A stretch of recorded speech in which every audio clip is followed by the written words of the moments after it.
Europe 1.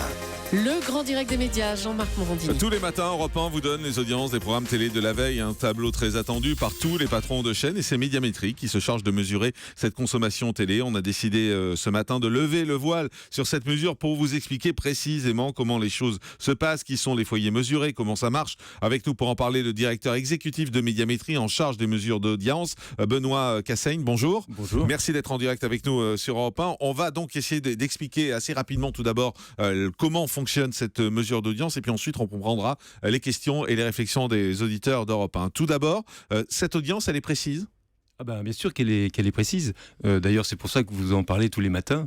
Elle repose sur deux piliers forts, beaucoup de technologie et puis un panel représentatif des téléspectateurs résidant en France. Alors nous recrutons 5000 foyers qui représentent quand même plus de 11 000 individus et sur lequel nous installons un audimètre qui est une box de 20 cm sur 20 cm, en gros, que l'on relie à la télévision et qui permet d'identifier les chaînes qui sont regardées. Qui sont ces gens qui sont recrutés ? Alors, ce sont des gens qui sont, comme je l'ai dit tout à l'heure, représentatifs donc des téléspectateurs résidant en France. Il faut évidemment que ces personnes soient tout à fait indépendantes et on a évidemment un certain nombre de quotas de recrutement en fonction donc de l'âge, de la taille du foyer, de la profession et naturellement de l'équipement en termes de télévision, pour que ça représente l'ensemble des... C'est comme un sondage en fait, c'est une population qui représente la France. C'est une population qui représente la France et en tout cas les téléspectateurs, tout à fait. Ces gens sont payés ? Ces gens ne sont pas payés. Généralement, ils ont beaucoup d'intérêt d'ailleurs à participer à ça, parce qu'ils ont l'impression de participer à un intérêt presque public et d'avoir le sentiment que leur fréquentation de télévision joue sur le paysage français. Ils reçoivent des bons cadeaux, ouais. 60 € par an. Ah, c'est ça, des bons cadeaux. Ah oui, des bons cadeaux, des bons de cadeaux, d'accord. Ouais. Parce que je croyais que vous vouliez dire des bons cadeaux, c'est 60 €. Je me suis dit, c'est un peu cheap quand même. Moi, je veux une box. Je fais comment ? J'appelle où ? Vous pouvez pas avoir de box, c'est-à-dire que c'est Médiamétrie qui décide, c'est pas vous. On peut pas être candidat. On ne peut pas être candidat, c'est le seul moyen d'absolument garantir l'indépendance de ce panel et donc c'est Médiamétrie qui recrute de manière tout à fait aléatoire en respectant un certain nombre de critères. Alors on a compris que cette box enregistrait la chaîne qui est regardée par les gens, mais comment vous savez s'il y a une personne du foyer, 2 personnes, 3 personnes, s'ils ont fait venir des amis ce soir-là pour regarder un match de foot par exemple, comment vous le savez ? Tout à fait, alors lorsque on installe ces box, on explique bien au foyer que pour effectivement avoir l'audience des individus au-delà du foyer, on leur donne une télécommande. Sur cette télécommande, il y a un bouton qui correspond à chaque membre du foyer et à chaque fois qu'il regarde la télévision, on demande à cette personne de s'identifier en appuyant sur le bouton correspondant à son nom. Et vous gardez la liste de ces personnes secrètes ? Bien sûr. Elles n'ont pas le droit de parler ? On leur demande de ne pas parler. Ouais. Bon, alors on va en prendre en ligne. Bonjour Xavier. Oui, bonjour Jean-Marc. Bienvenue sur Europe 1, Xavier. Alors, donc, vous avez une boîte Médiamétrie. Oui, là je suis un peu gêné parce que c'est vrai que normalement, oui, on est sous la confidentialité et donc oui, je téléphone anonymement. Mais oui, j'ai la boîte Médiamétrie à la maison. Ouais. Et ça se passe très très bien. Et j'ai été exactement comme a dit Monsieur Cassaigne, aléatoirement recruté. Enfin, on m'a un jour téléphoné. J'ai pensé au début que c'était un gag et donc on a passé plusieurs questionnaires téléphoniques et que ce soit moi avec mon épouse aussi. Mmh. Et depuis ça se passe très très bien et là ça fait quelques années maintenant j'ai le boîtier. Je voudrais savoir Xavier, ce qui m'intéresse c'est de savoir, je précise d'ailleurs à Benoît Cassaigne qu'on a changé son prénom hein, bien évidemment, donc ne cherchez pas. Je voulais savoir si vous êtes très assidu en fait. Est-ce que vous faites vraiment le nombre de personnes présentes ? Est-ce que vous faites très attention à ça ou de temps en temps vous le faites un peu par-dessus la jambe? La seule chose que Médiamétrie en fait a dit, bon, vous gardez vos habitudes normales de regarder la télévision, et c'est vrai qu'il faut être un peu rigoureux. Bon, 2 exemples, c'est vrai, un truc tout bête, je pars dans la cuisine faire à manger, je me désactive du boîtier Médiamétrie, parce que je suis pas devant la télé, je la regarde pas, ou je vais prendre une douche, ou j'ai une autre activité à faire. Si je suis pas devant la télé, voilà, il faut se désactiver, que ce soit moi ou ma compagne. Et vous le faites à chaque fois, Xavier ? Comme il a précisé sur la télécommande, il y a 2 colonnes. dont la colonne de droite, exprès pour les invités. Donc quand j'ai des amis à la maison, on regarde ou un match de foot ou un film.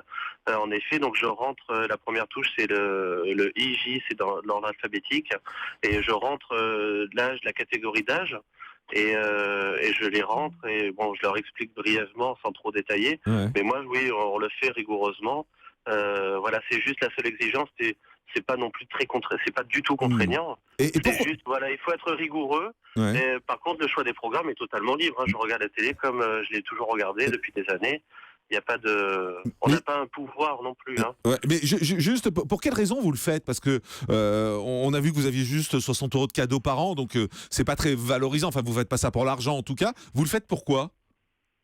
Ah non, c'est pour participer justement. Non, oh non, ça n'a rien à voir avec les bons cadeaux. Au contraire, j'allais dire c'est le petit bonus, mais c'est pas du tout par rapport à ça. Non, c'est déjà fan des médias. J'aime beaucoup la télé. C'est ça. Je m'intéresse énormément et c'est voilà, participer tout simplement. C'est vraiment, c'est le plaisir de participer à ça. Merci Xavier, en tout cas d'avoir été avec nous. Il est bien ce panéliste, hein? Ah, il est très bien. À part qu'il nous parle, mais il est bien. Bon, mais d'abord, il a très bien parlé. Et d'autre part, je voudrais juste aussi ajouter que tous les ans, on fait une étude coïncidentale pour s'assurer qu'effectivement, le comportement des panélistes correspond aux résultats qu'on soit. Donc, on appelle les panélistes en disant, voilà, qu'est-ce que vous regardez à la télévision il y a dans les 10 dernières minutes. Vous changez tous les combien de panels? En fait, tous les ans, on change à peu près 20% du panel. Ça veut dire qu'on recrute 1000 nouveaux foyers tous les ans. 1000 nouveaux foyers tous les ans. Voilà. Aujourd'hui, on sait que la télé se regarde sur plein d'endroits. On peut regarder la télé sur son ordinateur, sur son smartphone, sur sa tablette également. Comment vous arrivez à tout mesurer? C'est compliqué? Oui, c'est de plus en plus compliqué. Alors, c'est pour ça qu'on innove et on va continuer à innover. On prend en compte le différé depuis 2011. On prend en compte la télévision de rattrapage. Les replays, les fameux replays qu'on a sur toutes les chaînes. Depuis 6 mois. Et à partir de fin 2015, nous prendrons en compte les autres écrans. Donc tablette, mobile, à fin 2015, ordinateur. Aujourd'hui, c'est pas pris en compte. Pour l'instant, c'est pas pris en compte. C'est pris en compte, mais sur une autre mesure. C'est-à-dire que comme on est aussi l'opérateur de la mesure Internet, on a les données de vidéo aujourd'hui sur les autres écrans, mais elles ne sont pas rapprochées des données de télévision. L'enjeu économique est énorme des audiences que vous publiez. Il y a non seulement le pouvoir de vie et de mort d'une émission, mais quasiment d'une chaîne. Parce que si une chaîne s'effondre tout à coup en audience, vous devez avoir des pressions. Non, je pour pense faire que grimper artificiellement une chaîne. Non, il n'y a pas de pression parce que Médiamétrie existe depuis 30 ans, qu'on sait que c'est un outil qui est la référence commune du marché. On a évidemment des contrôles. C'est l'étude sans doute la plus contrôlée de France. C'est là où on pourrait dire qu'il y a une pression. C'est que le CESP a un audit permanent de notre outil. Donc non, il n'y a pas de pression. Est-ce que des fois vous vous trompez? Est-ce que parfois les chiffres sont faux? Non, les chiffres ne peuvent jamais pas être faux. C'est impossible. C'est impossible. C'est-à-dire que compte tenu du nombre on ne voit pas comment il pourrait y avoir des erreurs. Alors, il peut y avoir des bugs informatiques, dans ces cas-là, une ou deux fois par an. Éventuellement, ça ne sort pas à 9h, mais un peu plus tard. Mais c'est pas possible que les chiffres soient faux, en tout cas. On ne sait pas comment pourrait-il être faux. Ils sont précis à combien? Parce que quand on dit une chaîne fait 150 000 téléspectateurs par exemple, c'est vraiment 150 000 ou ça peut être 100 comme 200? Alors ce sont des statistiques, donc il y a des intervalles de confiance qui sont objectifs, qui sont calculés en fonction d'une règle mathématique, donc je ne peux pas vous dire que c'est toujours en fonction... C'est pour savoir à peu près... L'intervalle il dépend évidemment de la puissance de l'émission, mais pour vous donner un ordre d'idée, une émission qui fait 6 millions de téléspectateurs en moyenne, c'est à plus ou moins 150 à 200 000. D'accord, donc ça c'est raisonnable en fait. Oui, pour les grosses émissions, c'est 3-5%. Et pour les petites? Et pour les petites... Quand je prenais l'exemple d'une chaîne qui fait 150 000 téléspectateurs, c'est plutôt, ça peut être 250 comme ça peut être 50? Tout à fait. Pas à ce point-là, non, pas à ce point-là. Mais c'est quoi, 50 000 à peu près? C'est plus ou moins 15%, 10 ou 15%. Et c'est pour ça que, en fait, tous les jours, nous sortons les résultats de 20 chaînes quotidiennes de la TNT, mais que pour les petites chaînes thématiques, nous sortons les résultats que 2 fois par an. C'est une étude qui s'appelle Mediamat thématique, parce que effectivement, ces aléas statistiques sont beaucoup plus faibles sur une longue période. Donc, on préfère sortir ces résultats que 2 fois par an. Benoît Cassel, directeur exécutif de Médiamétrie, restez avec nous dans un instant. Willy Rovelli, faites le taire.